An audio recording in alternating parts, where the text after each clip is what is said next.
This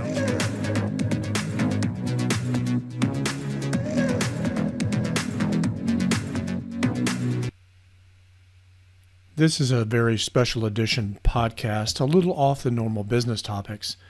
It's titled Coping with Guillain-Barre Syndrome, a story of hope, resilience, and reinvention.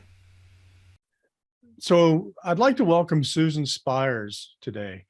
And this is a special podcast because Susan and I are going to have a conversation about resilience and reinvention when you're faced with a debilitating physical condition or health condition. Susan, welcome. And would you give us a little background and start talking more about the challenge that you faced? I have an invisible disability. I'll start with that. I will start with the fact that I had partial paralysis, and I'll tell you how I got there. And with that partial paralysis, my face never healed. So I'm going to set it up by saying that when I meet with people every single day, and I'm in sales and business development and marketing in the real estate tech world, I have to do a lot to show up and get my face to work. Now I'll back it. Now that maybe I have your interest. I woke up one day and my feet felt pretty heavy. This is in 2011. In 2011, my feet felt pretty heavy. And I didn't know what was going on. And I went to bed that night, or actually I woke up that night, my feet felt a little heavy, and I woke up and they were even heavier. And I was in architecture at the time, and I was going on a building tour. I'm in my car. I call my doctor, which I hardly ever do. And she's on vacation. And I talked to the desk, and I said, you need to find me a really good doctor who knows a lot. There is something seriously wrong with me. And I'm driving and my feet are heavy.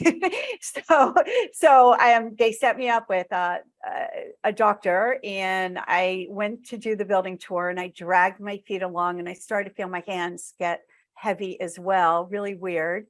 And then I had lunch with my client. And at that point, I was telling my legs to get up because I saw somebody and go say hi. And my legs wouldn't quite move. And I just waved and I sat there, and I'm thinking, oh my gosh, something is really, really wrong with me. And I ended up driving to the doctor, and he thought maybe it was a stroke. And he wanted me to get up on the bench, and he said, stand up on the bench. And I just looked at him and I said, I'm telling my legs to move and they're not doing it. It was the weirdest thing I've ever felt in my life. And he kind of pushed me up and he said, you'll be fine. He went and took some tests. That night he called me. He said, you did not have a stroke. I'm sure this will all clear up somehow. And I'm like, okay, that's giving me a lot of confidence. The next day I woke up and my face started getting really stiff. So my feet were still heavy. My hands were heavy. My face started getting stiff. So I called him and I said, I need to talk to him immediately. And he's with a patient. And I was like, I'm not getting off the phone. There is something wrong with me. And he got on the phone a little bit later and he said, you need to get to a hospital ASAP. Like, don't stop, go get to a hospital like right now. And so we did, and I lucked out. A lot of it's faith and belief that things work out for the right reasons. I had 3 ERs I could go to, and I happened to choose the one that had a neurologist on staff that actually recognized the symptoms. It was a really rare autoimmune disease, but autoimmune happening called Guillain-Barre. And in Guillain-Barre, what happens is, starting with your extremities, you start getting paralyzed. Your antibodies start eating your immune system, your nervous system. So my antibodies were eating away at my nervous system. And as that was happening, I was becoming paralyzed. And they don't know what causes it. It's really rare. It's really random. And part of what happened is I ended up with a moderate case of Guillain-Barre, which means it stopped before I had to get on a respirator. But within 36 hours, I couldn't walk, I couldn't use my arms. And interestingly enough, and this does not happen to everybody, my face got paralyzed as well. And I could only talk with my head upside down, and my tongue was kind of paralyzed. And so I couldn't close my eyes. And I honestly thought game over. I absolutely was as shocked and as freaked out. And, they say things like build it and it will come. Attitude is everything. If you're positive, it'll happen. And I absolutely thought I would never get out of this one. It was that bad. And I was think that, scared to death. but the thing you're telling me, I'm just amazed at how fast this came on, though. I always think of Yeah. like autoimmune diseases as something that builds over a period of time. But for you to have basically, you were struck down in 24 hours, it sounds like pretty much. And it must have been, I can't imagine. How did you keep from panicking? So apparently I was panicking like crazy. I was in intensive care and I was demanding that they take me for a walk. Like I kept screaming, I Right. need to go for a walk. I need to go for a walk. And my husband was there with me and they'd come and they would drag me because my legs weren't moving, but somehow I kind of knew I would never walk again. I mean, it's how it felt. And, and the only way they have a couple of treatments. What they used for me was over a 5 or 6 day period, they would use a form of dialysis. It was called apheresis. And they would take my blood out of my body, take my antibodies out, and then put my blood back into my body so that I could then form new antibodies that were not attacking my nervous system. So, so that is how they finally stabilized me. And when I was stabilized at that point, so it literally, like I said, it stopped right before my chest, so I didn't go on a respirator. But I had to learn then, once I was stabilized, how to walk again, how to use my hands, how to use a fork, how to talk, how to do everything all over again. So it was about a 6 to 7 month process of getting back to normal. Well, how long before they actually had you, were they considered you stable? Was that days or weeks? 6 days. 6 days. Yep. So at this point, you're only a week into all this. You're in shock, probably, I would think, from what happened to you, and probably your husband and everyone else is too. I think it would probably be very traumatic to have all this happen. But then you spent 6 months basically learning to be alive again, almost. I mean, I'm not sure if that's an exaggeration or not, but it sounds like it. Yeah, you're spending, I spent 6 months getting to know myself. and really it was I kind of put myself in a box and cleared out all the noise. It was big for me. I mean, my rabbi came every few days for about 2 months, and we had over and over again, how could God do this to me? Like I literally felt like that my life as I knew it was over, and I didn't know what I was going to do. I remember the doctor I ended up having to randomly get was amazing. So doctors are really interested in this little disease called Guillain-Barre, because and again, it's not really a disease because it's not ongoing, but like every time I went to a doctor for a checkup after that, they spent the first 20 minutes asking me about how did it happen? How did you feel? And what went on? Because it's so rare. But the doctor I ended up getting came to the hospital regularly, and he would hold my hand and say to me, and I would say to him, how do I talk for a living? How am I going to do this? Like, how am I going to make money? How am I going to live? How am I going to be if I can't talk because my face is paralyzed? And he held my hand and he said to me, people do not buy from you because of how you talk. They buy from you because what is in your heart, how you show up, and what is in your head, and what it is in the product you're selling. It has absolutely nothing to do with how you talk. And those pieces of you are still intact. You'll be fine. And honestly, to this day, and I'll kind of fast forward, I hear every morning, I hear Dr. Pryor's voice in my head, and it gives me the courage to get up one more day. And the reason I say that is because my face never quite healed. And with Guillain-Barre, a lot of people have leftovers, and some people lose their jobs, and they really don't get rid of some of the pain in their feet and their legs. What happened to me is that my eye nerves in the healing process control my mouth, and my mouth nerves control my eyes. So at the end of the day, I had to go through a year of voice lessons so that because the bottom of my face doesn't work correctly, I had to learn how to use my voice so that you can understand me.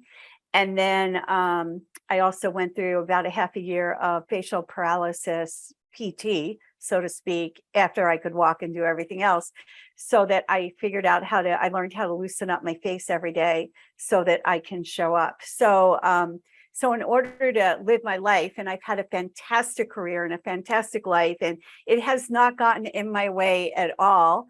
I get up every morning and I loosen up my face and I do my exercises, and I hear Dr. Pryor saying they're not going to interact with you or buy from you or listen to you because of how you're talking. And the hardest thing is I know that nobody can see it when they look at me. And I know that it's pretty much invisible to anybody I'm talking to. It's just that I have to go through the effort, and it's incredibly difficult for me to say any word 100% of the time.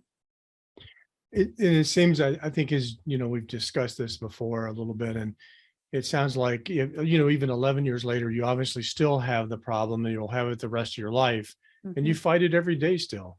So, I mean, how do you sometimes get up in the morning and go, let's go do this? Other than the doctor sounds like somebody who is not your stereotypical doctor who has to learn to tune these things out. It sounds like this is somebody who really showed a lot of care and concern, and that the fact that his words are still in your head to this day is quite a statement on him. But it seems like it must be hard sometimes just to get up in the morning and go, oh, do I have to go do this again and fight this battle? Or over the years, have you kind of become hardened where it's more like, you know what, I'm going to kick it in the butt?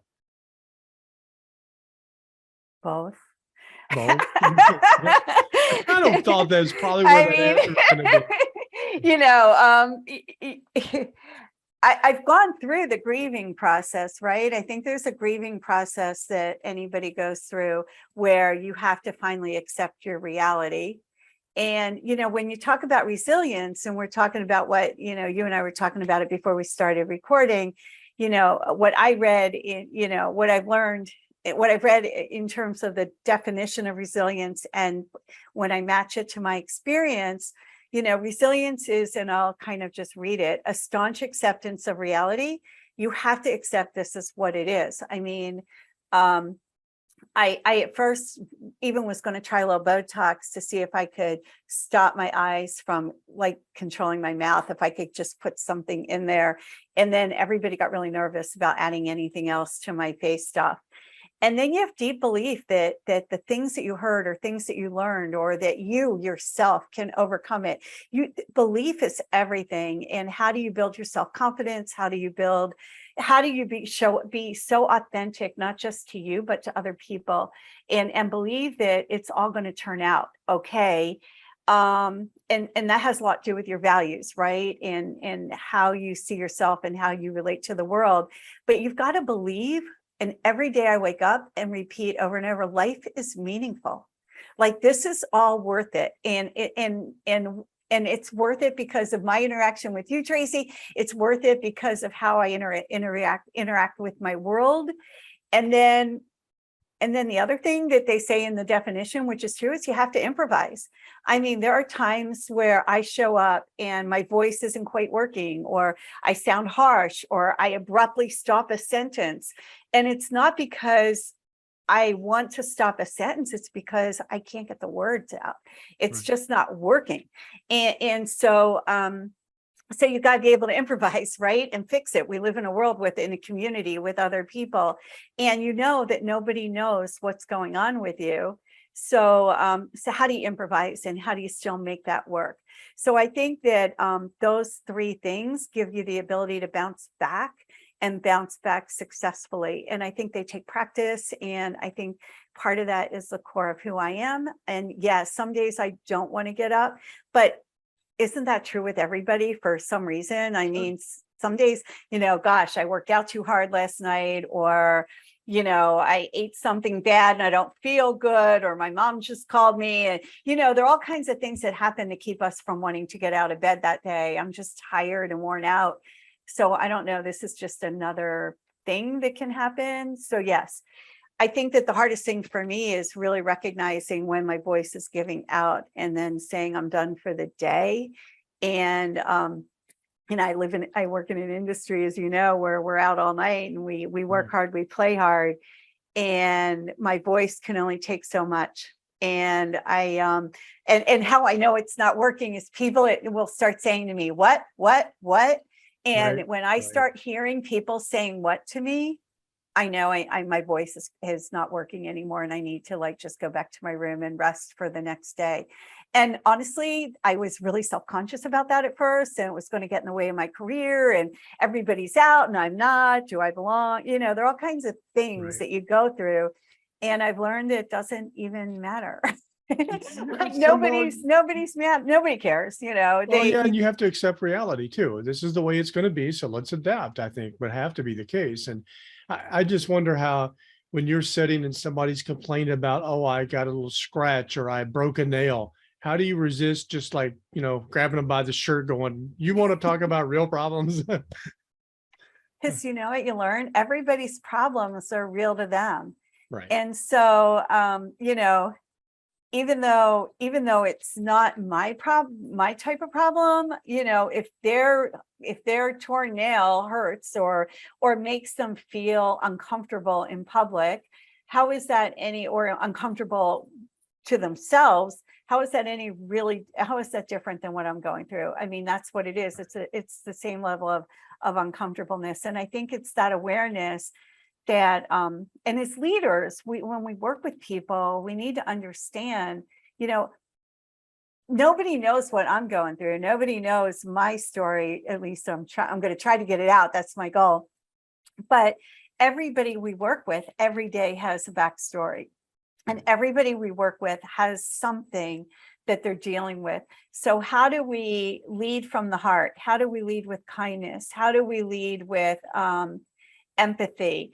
And as we live in this hybrid world of ours, and we're all kind of connecting in different ways, whether it's online, on Zoom, in person, at conferences, you know, how do we accept people for who they are and how they show up, and not worry about all the other stuff, like, how they look, did they sound a little abrupt, like what's coming from their heart, just like that Dr. Pryor said, it's not how they're saying that or how they're showing up, it's what they're saying and what's in their heart, and what they really mean and who they really are, because you just don't know what people are bringing to the table. Nobody has known until a couple months ago about my story. And I will say that there are times where I've seen people react to me. It might be in my head, I don't know, maybe not, but that's how it felt. And I would just kind of want to go, oh my God, like, don't they get, like, I had a boss once that told me I was rough around the edges. And I thought, really? I'm really kind of, okay, I am direct, but part of being direct for me is how can I say things in the least number of words? Right. Because if saying words is so hard for me all the time, then I might just reduce oh, that's really nice, I really this, and you might be able to think about this, but what about this too? Why don't you just do it this way? Because then I can say that in 6 words versus 2 paragraphs. And so I became much more nicely, I hope, direct, but to some people that's a little rough around the edges, and I should like flower it a little bit and all that. And they don't get why I'm not doing it. I do it when I can. So during this process over the last 11 years, what are some of the tools you've used in recovery or just adapting? But what has helped you get by Well, besides Dr. Pryor, I believe you said was his name? yeah. So I don't know if you can see this. Can you see this? Yeah, No, not really. I'll read it to you. So these were the goals I had on my whiteboard in the hospital, and they are literally on my office. Like, I read them every day, and because they were relevant to get me through it, and they're relevant to for my living today as one tool. And so I'll just one is to do one thing today I couldn't do yesterday. So literally just break it down. You don't have to take on the world. You don't have to accomplish everything and be perfect right now. Just pick one thing that you couldn't do. And I think that chunking it down is really good. And then I told myself to suck it up. This is your reality. You just have to, we all have different realities. This is my reality. I need to just deal with it. And then do for myself as much as I can. We're all in a world of delegation, but really kind of center in the truth of, this is what I can do. This is what I need help with. This is where somebody else has more expertise than me. How do you do that in not from when I had Guillain-Barre, but today, how does that matter? Then focus on the journey. It's not the destination. And I really believe that is, you do everything, something you couldn't do, and you chunk things down and you move forward. As long as you're moving forward, that's what counts. And that helps me a lot.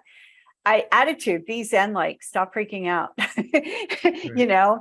So taking up meditation, I know for me, exercise is a really big way for me to let some of the stress out. Gratitude journals, kind of really talk about every night before I go to bed. I've been doing gratitude journals now for probably 5 or 6 years, every single night. I write 3 things I'm grateful for. I write 3 things I think I did well today, even if it means I walked and I was able to walk or breathe. Like, how some days you have really hard days and they're horrible and you're like, oh my God, there's nothing good about today. I refuse to go to bed with nothing good about today. And the fact that I showed up and I'm alive is good. And there's an appreciation for that is, and life is worth it. And so if you believe that, that really helps your attitude. Drink water. Like, drinking water to me is like, the whole dehydration thing makes a huge difference in how I show up and how I feel. Don't push too hard. And so those are, it's like hearing the doctor's voice, having my goals clearly in front of me, meditating, exercising. I'm trying to think of other like kind of tools that were really, really helpful. I walk. I literally, for me, it's the one thing I could not do for 5-6 months. And I will walk everywhere. I'll pace when I meet, because, and I totally believe that every time I take a step, I think walking cannot ever be overrated. Walking is a gift. And I think being curious to new opportunities, new friends, new colleagues. So those are some of the tools I've used to help get through. I think it's also really being open. So I had while I was sick, and this kind of got me through the moment of it'll never get better. My rabbi walked out and it was pretty unsatisfactory. The why is God doing this to me conversation didn't go well. And it just wasn't satisfying or fulfilling. And I looked down at my emails right when he left, and I saw a personal development person say, for $25, learn how to manifest your destiny. Join now online for a 5-week program. And I said, you know what? My destiny is to walk and to show up and to be and to not be like this. So I'm gonna actually take this little class and see what happens. Like, funny, it just showed up from a person I had never heard of. And literally on the 3rd week of doing their exercises online, I followed all the directions and I decided I was going to dance. And literally, I was not walking without like walkers and canes and help and all that stuff. And I was probably in month 3 of this. And my husband was downstairs in his office, and I went through the whole thing. And all of a sudden, I was dancing. Literally, I was dancing throughout the whole kitchen. And I screamed for my husband. I'm like, you got to come up here. I'm dancing. Oh my God, I am dancing. And he runs, and I said, you better get here fast because I'm going to fall. I mean, at some point I am going to fall, because I couldn't walk 2 seconds ago. And literally that moment in time, because I did end up falling and stopping. But at that moment, I realized it was in my head. That at that moment, I realized that I could walk. I could dance and I could show up, that somehow I had to get through the head thing and the fear of falling, or the fear of getting hurt, or that it Right. was more the fear keeping me back than actually the Guillain-Barre at that point. And what I learned right after that, which started me on the gratitude journal, is that from one of my somebody I took a lot of his classes or no, I worked with him online a little bit, was he said the research shows that if you write in a gratitude journal like every day for 7 days what you're grateful for, then it impacts your self-confidence for like months and months and months forward. And I thought, oh my God, like if that's all it takes to get my self-confidence up and blow through the fear of not being able to walk, then I will just keep a gratitude journal, which is why it's one of my biggest tools. And I will I will like be able to be self-confident 3 lifetimes from now. Like I'm going to do it every night the rest of my life and be like confident and self-confident for like years to come, because it's that simple to get that to happen. So I never stopped that exercise of really focusing on what I'm grateful for.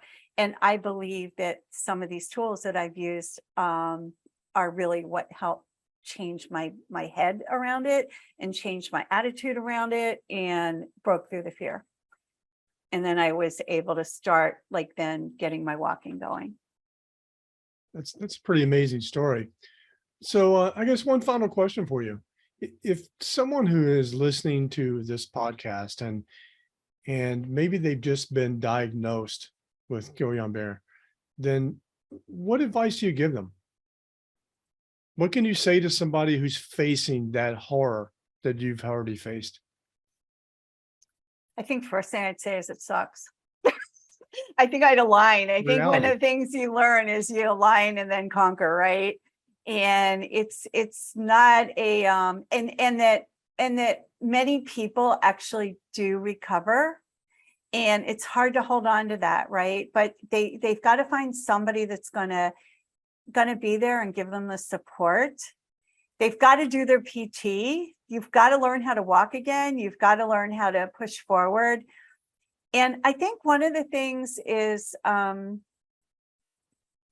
dig deep inside and look where your faith is, because you've got to believe that life is worth it and that you're worth it. It's a hard thing for men. For some people that are younger, they can just go through it, right? If they're mild cases or just, you figure out how to walk again.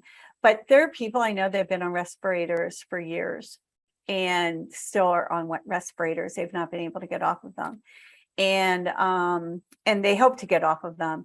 But I think that it's really about finding the things in life that are worth it to you and finding your why. We all say in looking at anything, finding your why is really big. Well, if you want to know your purpose, find your why. If you want to get really great at your career, find your why. Like, why do you want to do what you do? And why do you want to show up the way you show up?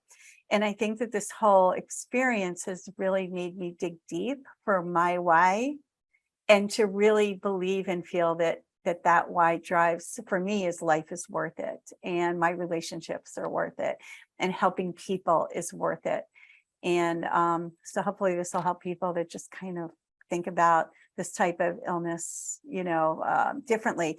And I'd be happy to talk to anybody about this one-on-one and see if I can help them think through not just what happens if it happens to you, but again, how do we show up as leaders and work with our teams and our employees and our friends and our colleagues, and understand them in a way that whatever they're showing up with today is their reality. And it doesn't mean that's who they are. It's really figuring out who they are that matters. Great advice. And I really appreciate your time. It's a fascinating story, actually. And I just personally can't imagine, the challenge that you've gone through and still go through every day. I appreciate your time and wish you well. And of course, I'll be keeping tabs on you. And thank you for giving me the opportunity to share this with people. And I am wanting to tell the story more and more and see if I can refine it to kind of really help people on both ends, the receiver and the person that actually has the illness or any illness. Great. Susan, thank you very much. Thanks, And Tracy. Thanks for the opportunity. all right.